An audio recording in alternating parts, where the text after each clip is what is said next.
Hi all. അപ്പോൾ ഇന്ന് നമ്മൾ തമ്പനയിൽ കണ്ട പോലെ തന്നെ കോലുപ്പേരി ആട്ടോ ഉണ്ടാക്കുന്നത്. അപ്പോൾ ആദ്യം തന്നെ പറയാണ് സൗണ്ടൊക്കെ പോയി, പനിയൊക്കെ ആയിട്ട് സൗണ്ടൊക്കെ പോയി കിടക്കാണ്.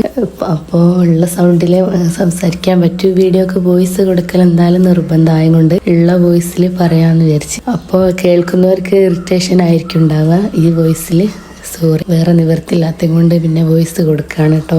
അപ്പോൾ ഇതെന്താ സംഭവം എന്ന് മനസ്സിലായോ? ഇത് കപ്പ കൊണ്ട് ഉണ്ടാക്കുന്ന ഒരു വിഭവമാണ് കേട്ടോ. നമ്മൾ കപ്പ പുഴുക്കുണ്ടാക്കാറുണ്ട്, അതുപോലെ എല്ലും കപ്പ ഉണ്ടാക്കും, അല്ലാതെ പിന്നെ വാഴക്കയൊക്കെ ഇട്ടിട്ട് ഒരു കറി പോലെ ആക്കും, പിന്നെ അതായത് ഇതുപോലെ കോലുപ്പേരി ആക്കും. അങ്ങനെ പല തരത്തിലും നമ്മൾ എന്തെങ്കിലും ഒക്കെ ആക്കും. അപ്പോൾ അത് നമുക്ക് പിന്നെ നമ്മളെ തൊട്ടപ്പുറത്തുനിന്ന് അയൽവാസി തന്നതാണ് കേട്ടോ. അവരെ പറമ്പിൽ കപ്പ കൃഷി ചെയ്തിട്ടുണ്ടായിരുന്നു. അപ്പൊ എല്ലാ വർഷവും അവരിങ്ങനെ ഉണ്ടാക്കാറുണ്ട്. അപ്പോൾ പറിക്കുമ്പോൾ 1-2 പ്രാവശ്യം വെക്കാനുള്ള ഞമ്മക്ക് തരും കേട്ടോ. എല്ലാ പ്രാവശ്യവും അങ്ങനെ തന്നെയാണ്. ഈ പ്രാവശ്യം പൊതുവെ വിളവ് നല്ല കുറവായിരുന്നു, അതുകൊണ്ട് എന്നാലും പറിച്ചപ്പോൾ ഉള്ളതിനനുസരിച്ച് കുറച്ച് ഞങ്ങൾക്ക് തന്നിട്ടുണ്ടായിരുന്നു കേട്ടോ. അപ്പോൾ നമുക്ക് അതൊരു സന്തോഷമാണ്. നമ്മൾ വാങ്ങാഞ്ഞിട്ടല്ല, പക്ഷെ അങ്ങോട്ടും ഇങ്ങോട്ടും ഇതുപോലെ കൊടുക്കും വാങ്ങും ചെയ്യുമ്പോൾ അത് വേറൊരു സന്തോഷമാണ് കേട്ടോ. അങ്ങനെ ഞങ്ങൾ ഉണ്ടാക്കുന്ന സമയത്ത് ഞങ്ങളും കൊടുക്കാറുണ്ട്.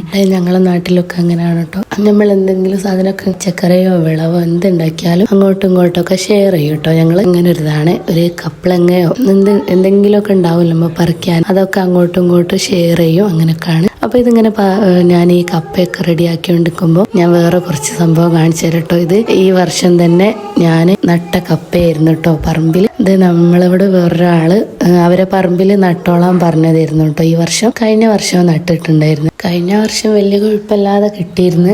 അപ്പൊ ഇപ്രാവശ്യം നമ്മളങ്ങനെ നട്ടതായിരുന്നു കേട്ടോ. പക്ഷെ നട്ട് കുറച്ച് കഴിഞ്ഞപ്പോ തന്നെ ഇതിന്റെ വേര് വന്നപ്പോ തന്നെ പന്നി ഇറങ്ങിയിട്ടുണ്ടായിരുന്നു. അവിടെ പന്നി വന്ന് ഫുള്ള് ഒരു പകുതിയിലധികം കപ്പയും മാന്തി കളഞ്ഞിട്ടോ. അങ്ങനെ പിന്നെ ബാക്കിയുള്ളത് ഞങ്ങള് അങ്ങനെ അവിടെ വെച്ചതായിരുന്നു. പിന്നെ ഈ പറഞ്ഞ മാതിരി ഇടയ്ക്ക് വന്ന് പന്നി അങ്ങനെ മാന്തു അങ്ങനെ തിന്നു പോകട്ടോ. അങ്ങനെ പിന്നെ കുറച്ച് ഏകദേശം പറിക്കാനായപ്പത്തിനും സമയമൊക്കെ ഏകദേശം കപ്പ മൂത്ത് വന്നപ്പോഴേക്കും പന്നി ഏകദേശം തിന്ന് കഴിയാറായിട്ടുണ്ടായിരുന്നു. പിന്നെ നമ്മൾ പറഞ്ഞിട്ട് കാര്യമല്ല, അവർക്കും വേണമല്ലോ എന്തെങ്കിലും ഭക്ഷണം, അങ്ങനെ വിചാരിക്കുക. അത് പന്നിക്കുള്ളതായിരുന്നു ഇപ്രാവശ്യം നട്ട് കേട്ടോ. എനിക്ക് പറഞ്ഞാൽ ബാക്കിയുള്ളതൊരു 3-4 കൂടം കിട്ടിയിട്ടുണ്ടായിരുന്നു. അത് നമ്മൾ പറിച്ചു കൊണ്ടുവന്നിരുന്നു കേട്ടോ. ഇതാ നിങ്ങൾ കണ്ടാറിയത് കണ്ടോ, ഇതിൽ നിന്നൊക്കെ ഓരോരോ പകുതി ഭാഗം പന്നി തിന്നിട്ടുണ്ട്.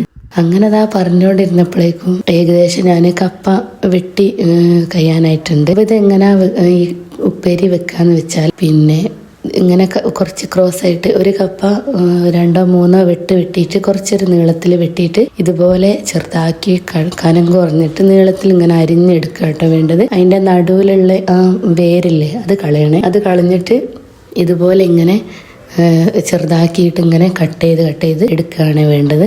അങ്ങനെ ഏകദേശം ആയിട്ടുണ്ട്. അങ്ങനെ ഏകദേശം എല്ലാം വെട്ടിക്കഴിഞ്ഞ് പിന്നെ ഇത് അടുപ്പിൽ വെച്ചിട്ട് വെള്ളം ഒഴിച്ചിട്ട് ഉപ്പ് ഇട്ടിട്ട് വേവിച്ചെടുക്കുക കേട്ടോ വേണ്ടത്. അപ്പൊ ഞാനിത് കുക്കറിലാണ് വെക്കുന്നത്. കുറച്ചേ ഉള്ളൂ, അതുകൊണ്ട് കുക്കറിൽ ഒരു 2 വിസിൽ അടുപ്പിക്കുക കേട്ടോ ചെയ്യുന്നത്. കുറച്ച് ഉപ്പും വെള്ളവും ഒഴിച്ചിട്ട് പിന്നെ വെന്തതിന് ശേഷം അത് നമ്മൾ ഊറ്റിയെടുക്കല്ലോ. ഊറ്റിയിട്ട് പിന്നെ ഒരു പാത്രത്തിലേക്ക് വെളിച്ചെണ്ണയും കടുകും വറ്റൽമുളകും കറിവേപ്പിലിട്ടിട്ട് ഒന്ന് വറവിട്ടെടുക്കും കേട്ടോ. അത്രേ ഉള്ളൂ. അത് വറവിട്ട് ഈ കപ്പ അതിലേക്ക് ഇട്ടിട്ട് ഒന്ന് ഇളക്കിയെടുത്താൽ നമ്മളെ കോലുപ്പേരി റെഡി ആയിട്ടുണ്ട് കേട്ടോ. നല്ല ടേസ്റ്റാണ് ഇങ്ങനെ കഴിക്കാൻ വേണ്ടി. അതുപോലെ ഇതിന്റെ കൂടെ ചമ്മന്തിയിൽ മുളകുടച്ച ചമ്മന്തിയിൽ കാന്താരി മുളകും ഉള്ളിയും ചതച്ചിട്ട് കുറച്ച് വെളിച്ചെണ്ണ ഒഴിച്ചിട്ട് ഉപ്പ് ഇട്ടിട്ട് ഒന്ന് ഇളക്കി ആ ചമ്മന്തി കൂട്ടി കഴിക്കാനായിട്ടോ അത് ഏറ്റവും ടേസ്റ്റ്. അപ്പോൾ എല്ലാവരും ഒന്ന് കപ്പ കിട്ടും ഉണ്ടാക്കി നോക്കുന്നുണ്ട് കേട്ടോ. നല്ല ടേസ്റ്റാണ്. അപ്പോൾ ഇത്രയേ ഉള്ളൂ. ഇഷ്ടമായാൽ ലൈക്ക് ചെയ്യാനും കമൻറ്റ് ചെയ്യാനും സബ്സ്ക്രൈബ് ചെയ്യാനും മറക്കരുത് കേട്ടോ.